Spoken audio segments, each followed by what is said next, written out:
Hey, this is Matt once again. Welcome back to the video. And this is a paid request for Greg. Thank you so much for that. And for those interested in requesting any type of videos, feel free to send it either directly to my PayPal. I do have a Cash App as well. Links are down below in the info box. I'll get to as soon as I can. And for those who sent them, thank you. I really do appreciate it. And I'll try to get to yours as soon as possible. But Greg wanted me to do is a re-review of the film The Hard Way. Now, I think I reviewed this a long time ago. It might have been over a decade ago or so. But he mentioned this, and I'm like, oh, I would love to revisit that. So thank you, Greg. I appreciate it. Because The Hard Way, I do think, is a bit of an underrated gem of a movie. It's a film that is not the most action-packed film. There's some issues I have. The villain, Stephen Lane, either a different actor, probably a different actor I would have gotten, whether it be a Brad Dourif or, I don't know, maybe even someone more high profile for the villain. I would like to have seen. But what really makes this work is the combination of James Woods and Michael J. Fox and their chemistry. I think that's what makes it work so well. They're funny together. They have wonderful chemistry with each other. Their back and forth is excellent. And at times feels very natural, especially James Woods. I think James Woods steals the movie. Michael J. Fox is good, but James Woods, I'm a big fan of James Woods. And first and foremost, I think from last I heard, his house did not burn down in California. There was thoughts that it may have been, but I think it did survive, which is nice. And I've always liked him as an actor, whether it be in the film Cop, which has a great ending. If you know, you know. Cop has a great ending. Videodrome, Cat's Eye, the Smokers Inc. segment of that. John Carpenter's Vampires, he's great in that. Any Given Sunday, love that movie. True Believer is a good one. The one with Brian Dennehy, Bestseller, is a good one. God, it's hard to think of my favorite James Woods performance. He's done a lot of good ones. You know, he's just that great of an actor. And it was great to see him to be the lead, and he's the heroic cop, but also just for him to play a bit of comedy into that. Because I think he worked that very well and naturally. I remember he did one of the Simpsons episode where he's playing himself, but he's working at the Quickie Mart, and he's trying to get this cheese out of the microwave, and he's cursing up a storm. He's just such an intense actor each time I see him that I don't ever see him half-assing it or sleepwalking through his roles. And he just always brings it. Even in this big part in The General's Daughter with John Travolta. And this is easily one of my favorite films he's been in and one of my favorite roles he's done. And he plays a cop looking for this guy named the Party Crasher, played by Stephen Lane, who'll call, say, I'm about to crash at the party, kill someone after a chase scene where sadly he is not able to get the guy. He's put off the case, and now he's paired up with this actor, played by Michael J. Fox, Nick Lane, who has a new movie coming out, but he's tired of playing these type of action movies. He wants to play a serious role. There's this top part that he's trying to audition for, so he needs some experience. So he's going to, I guess you call it like a ride-along, whatever you want to be with a cop, and he picked James Woods because he saw him on the news. Like, that's my character, that's who I need to hang around with. Do some research on it. And of course how James Woods is just infuriated by this guy, annoyed by this guy, while Michael J. Fox is doing his best to be nice to him, but at the same time you tell he's in over his head. You also have a bit of James Woods and his girlfriend, that whole relationship going on, as well as dealing with this killer, the party crasher. So you have all this stuff created this pool of eruption of anger that James Woods unleashes, which is some of my favorite parts in the movie. Now, it's directed by John Badham. John Badham, I think, is one of those directors that goes under the radar. But if you look at his filmography, he's done a lot of good stuff. I mean, Short Circuit, I think that's a great movie. Blue Thunder, great movie. War Games, great movie. Saturday Night Fever from the 70s. That's a good movie. Stakeout, which sadly does not have a Blu-ray. Great movie. This, and sadly this film didn't do well when it came out.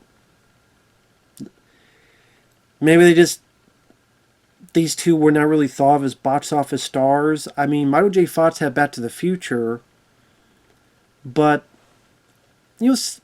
some of the stuff Michael J. Fox did okay, like The Secret to My Success and Doc Hollywood. But maybe it seemed like if you try to do something different, like Casualties of War, which was a war drama here, it's more of an action comedy, cop movie. Even The Frighteners, they just didn't do as well as they should have. It's like audiences maybe had certain perception they wanted Michael J. Fox to be in. And he wasn't looked at as this huge bankable star like Jim Carrey or some of these guys. Adam Sandler would be, later on. And I always mention this, but it's always a shame thinking of Michael J. Fox and the affliction he has with Parkinson's. And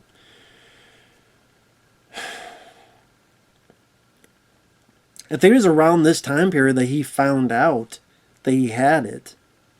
And then it took years before it really got into effect that we all could notice it. But just a great talent. And even this, he did do comedy and has his innocence to him. So you buy into his character. And that's a good foil for James Woods' more harder edged character. And they just work well together. And you have a good supporting cast. I mean, you got Luis Guzman, who's in Carlito's Way, and he's done a bunch of stuff. He's really good. I mean, one of the first things is him and James Woods in a car, and James Woods is driving so crazy. He's like, Luis Guzman's going, "Why don't tell the captain, huh? I'm sorry about the 45 people I killed. I was horny." And James Woods is being, "It's D for drive, shithead. Get out of my way." Because he's late for a date. He's trying to get to the date. It's like, what these fucking people? He sounds like me. He sounds like me when I get pissed, so maybe that's why I can relate to James Woods.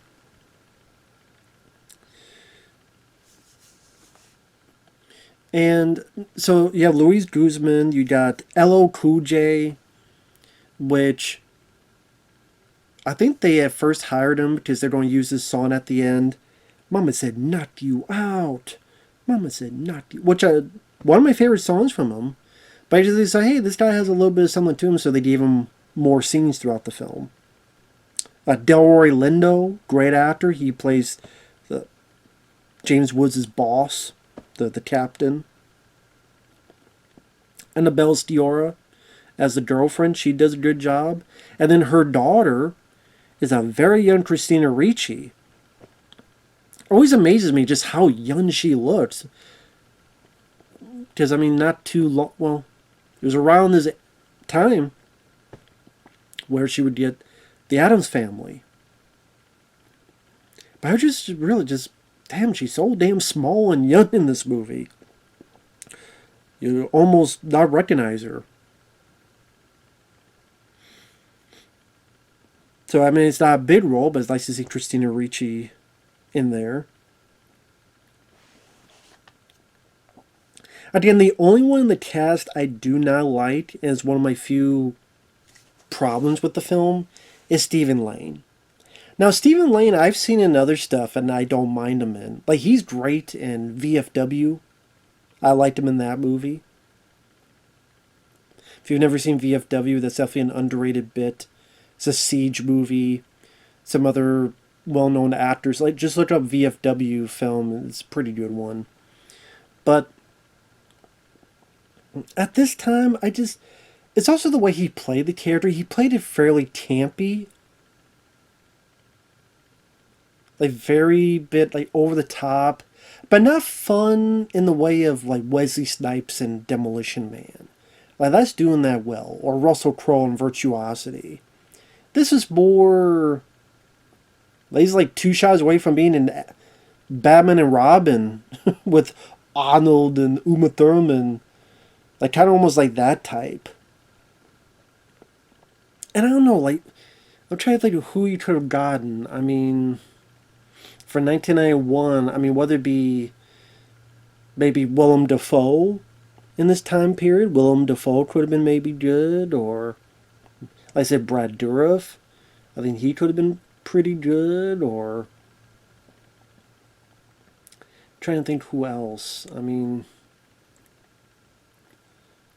someone you could actually get. It's not like, oh, Gene Hackman. No, he's not going to be it, or something like that. I have to think about like, and who would be willing to play a villain, of course.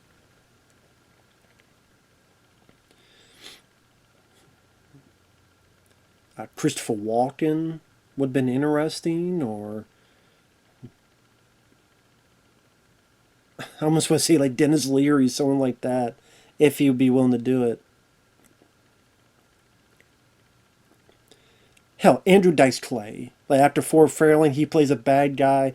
James Woods versus the Dice. I'll see that. The Dice. Hey, if the Dice played the party, come on. Okay, the Dice Man. I can imagine the Dice Man going up against James Woods, him being about to crash in the party. Oh.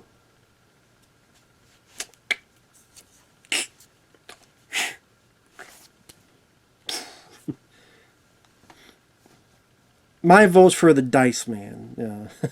I can see that. Or again, like Brad Dourif, this. But just Stephen Lane, I just don't think he was right for the part. But if you're going to be the outrageous type of person, maybe you would need also with the way the character's written. Maybe that didn't help either. But I don't know. It wasn't for me. But with that said, there's not a whole lot of issues I have with it. Now, it's not wall-to-wall action. It's not. You think of Die Hard. I'm thinking like, okay, like 1990, you had like Die Hard 2. You had some of these other action films, Total Recall. The Lethal Weapon films were up in the action with each sequel. There's some decent action pieces. There's I thought a pretty fun chase scene dealing with a tow truck. I think it helps with the character interactions, where James Woods is grabbing, trying to get Stephen Lane who's driving, and LL Cool J and another cop is behind them. Shoot him! You're in the way! I don't give a shit! Shoot him! And some good stunt work where there's a billboard of the new Michael J. Fox film. It's got like a cigarette on the billboard, and it crashes through, and James Woods' character grabs the cigarette thing and kind of clothesline from it. That's some good stunt work, and the sparks are flying. Good practical stuff. There's a decent bit in a movie theater, but it helps with the character bits where the irony of the new Nick Lane movies playing on the movie, and it's similar to what Michael J. Fox is doing in the actual movie theater, like swinging. There's stuff of that nature. There's some decent stuff at the end where there's this big advertisement billboard in the sky, up high on a building, and some characters are hanging from for dear life, and they're battling with each other while way up high. There's some good stunt work. People are hanging, people trying to get to the, some good bits there. But I wouldn't say it's wall-to-wall action. You're not going to get tons of shootouts, fisticuffs, tons of explosions. I did there's little bits here and there. There's a bit with Michael J. Fox and Stephen Lane, where he's got Michael J. Fox and Fox is driving. But John Badham has done... That's kind of what John Badham does with his movies. I would say, other than Blue Thunder, I would say Blue Thunder, the action definitely delivered on that front. But usually, like even Staked Out, hell, I would say The Hard Way has more action than Staked Out. But what makes them work is the way the characters are involved with the scenes and how they interact with the scenes, as well as how the characters interact with each other. And while they may not be... They're not, like I said, the die-hard films and stuff in terms of action set pieces. They work well with the character interactions, and that's what makes John Badham films work a lot of the time. Are those scenes. Now, would I've liked to see more action? Sure, I'm an action junkie, but I wasn't supremely bothered by it. Is what I'm getting at.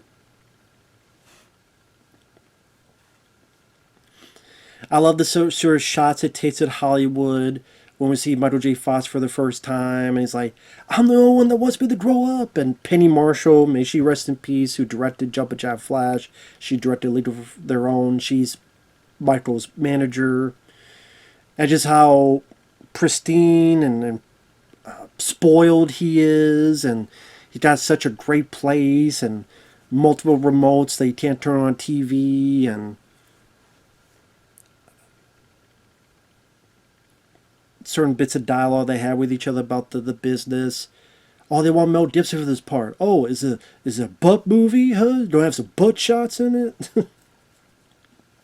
Because there was always the joke that each time Mel Gibson was in a film, he would show his ass.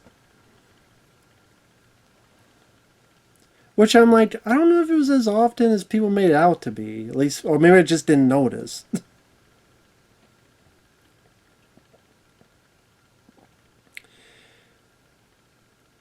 But again, it's the way the actors play off each other, especially when they get together. Whether it be Michael J. Fox says, "Oh, it's like a movie, it's so real."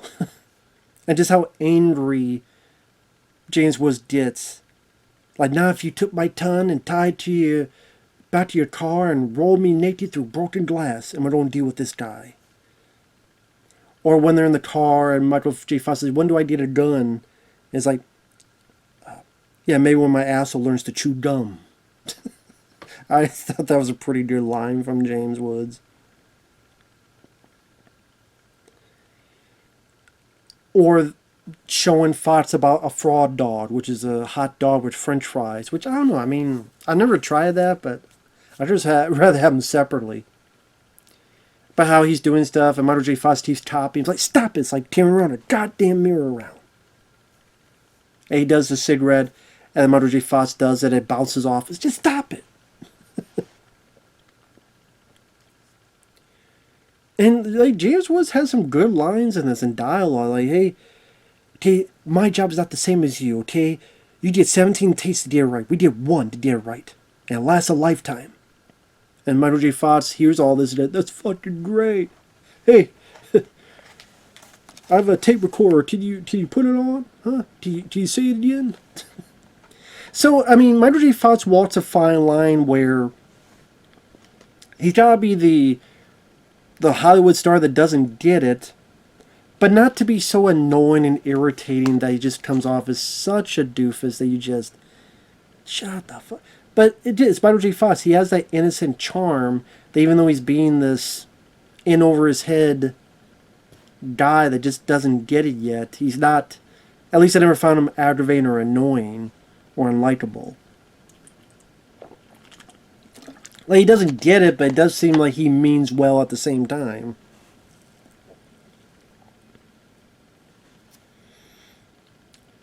And I remember there's a lot of moments that worked for me, whether it be the more and more James was just agitated, like when he talks to these guys, this game called the Dead Romeos, and he sees that Michael J. Fox's character's on TV at a pre-recorded press, and, "Oh, I'm an environmentalist, and all my films are made with biodegradable film stock, and Jim's like bashes the TV with the bat.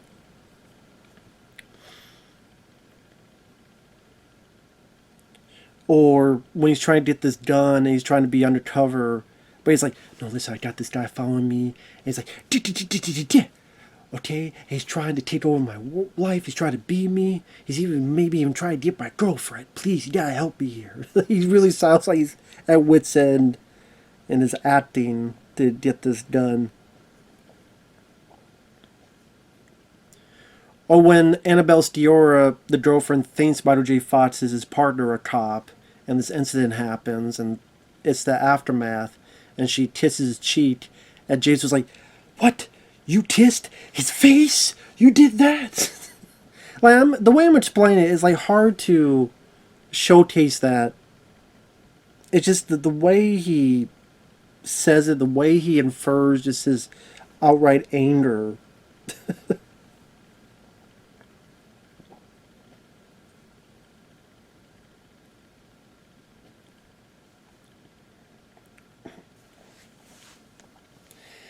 And again, it's the two actors that work well together that really makes these films work. And the plots may not be, but it's still at least sometimes the plots are just kind of you're in one you're out the other plots, but you do take that kind of plot, but really get that spark of chemistry to work. Like Rush Hour. If you think about the plot of Rush Hour, two people that don't understand each other rescue a little girl that's been kidnapped. Okay, it's not the most original plot, but the chemistry between Jackie Chan and Chris Tucker is what makes it work. Same with this. But this at least has that extra spark of the Hollywood actor and the real world setting and how things are different between the two. And it's a shame this film didn't do as well. I know James Woods is proud of it. He loves the film. He said it was a bit hard at first to dislike Michael J. Fox because his character's supposed to dislike him. Because he had nothing but high praise for Michael J. Fox. I don't know if this is true. Apparently Michael J. Fox and John Badham wanted James Woods for the part. If so, they made the right decision. And even Fox, he has some funny moments, like when James Woods handcuffed him to a sofa because of something he did before. He's trying to get out of it. And just the way he'll scream through and stuff. Yeah, sure, I'll meet you. He was talking on the phone with someone. If I'm not still handcuffed to the goddamn sofa. And just the way you take the line any way you want, but if you say the right way, the laughter, it's all subjective, and this got some pretty funny moments that I chuckled at it. It was funny to see how much of a fan Delroy Lindo's character is of Michael J. Fox, and how James was like, bang, bang, like, what? Kind of realized it's a lost cause. His boss loves Nick Lane. Even to show the different acting, like you see, like like James Woods will say a line, but then when you see the movie within the movie, like Michael J. Fox, you see he's like more acting the line, and you see just how natural James Woods said it to Michael's more acting it, like this kind of difference between the two. And then James was like, he stole that line from me. He stole that from me.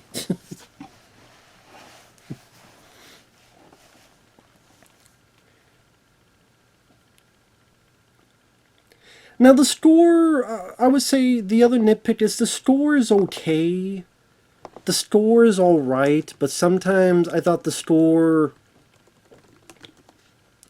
There's certain elements of music that didn't seem like it fit the scene at hand. Like earlier on, during the party crasher, he kills someone and there's chaos in the club. And then this music... Not circus music, but like...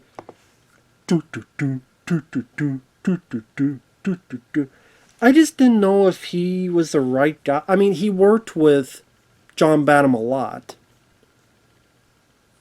And that's the thing is, I liked his other scores. Blue Thunder, I love the score to that. Stakeout, I think that's a good score. War Games. But I don't know, something about this, I wouldn't say I hated it, but I didn't love it as much as his other scores. And so I kind of, I did. He worked with this guy a lot, so he kept it. I get it, but I don't know, man. It's kind of one of those things where I was in love with it. And I thought the marketing in this was pretty iffy. Just the marketing, they kept using the Peter Gunn theme. Which I don't think is the right type of music to sell this movie on, is the Peter Gunn theme.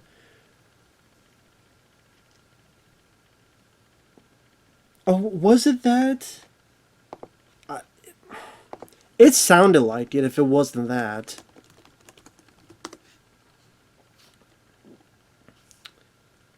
Well, I can't play can't play it now. But okay, whatever the hell the trailer music was, I said I wasn't gun ho about. Okay, it was Peter Gunn, Art of Noise. I was going to say, I just don't think that was the best way to sell it.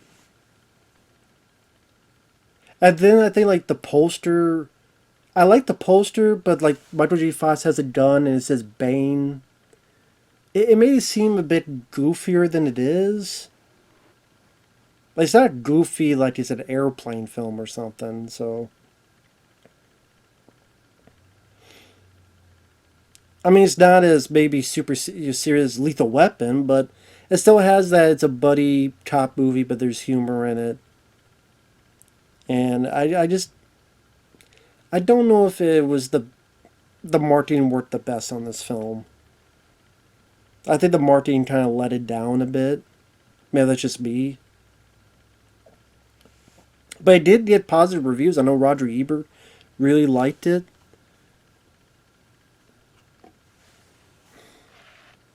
So again, while the score I wasn't in love with, I thought the Stephen Lane, I would have had someone else. I didn't mind the stuff, the love story stuff. It humanized James Woods' character, where it was moments where he could be like a bit affable and like a bit calmer and a bit, kind of shy, aw shucks type of way. So it humanized his character a bit. Granted, Annabella Sciorra, I can see that eventually she just became a damsel in distress. But it's still there. It made so that James Woods' character wasn't so much of a one-dimensional, stereotypical tough cop guy. That he really was wanting to make this relationship, but as he puts it, he was a bit too scared.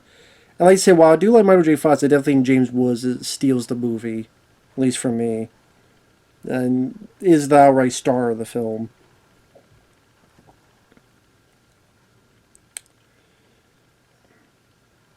Like I said, there's some good stonework at the finale, and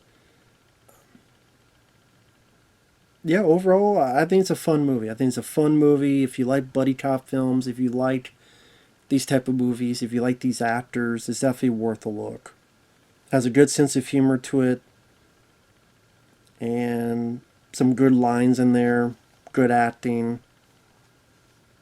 And with that said, a lot of fun. It was a lot of fun revisiting this again. Thanks for watching. Take care, and we'll see you guys later. Bye-bye for now.